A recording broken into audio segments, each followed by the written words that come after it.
Listen, I have one final topic, and listen. Let me find it. All right, I'm a TV.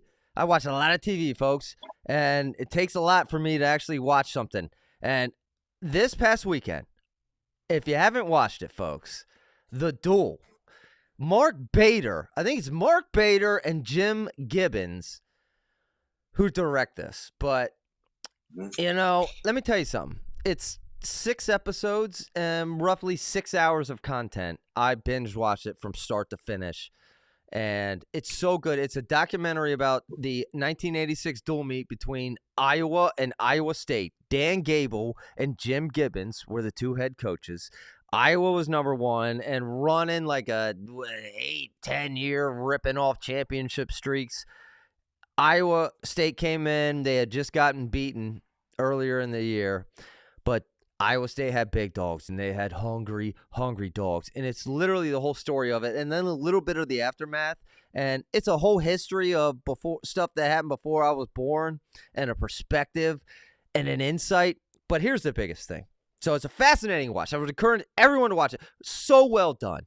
But the one thing, my biggest takeaway from that whole documentary is, if you watch it, dude, the referees called stalling back then at a whole different level, which essentially made it an entirely different sport. Dude, at one point, I didn't see stalling out of either of them. The ref calls double stalling. It was like unbelievable. And I said, that is what we need, dude. What changed? What changed? I don't know, but literally, if you make that one little tweak, referees calling stalling, let's fault on the too soon. Can we fault on the too soon to call stalling? And I want to see it just getting thrown out right and left. That's what they were doing back in '86. Iowa State. They were not allowed.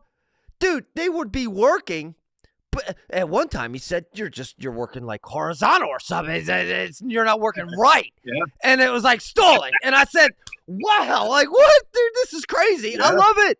And it literally made it an entirely different sport.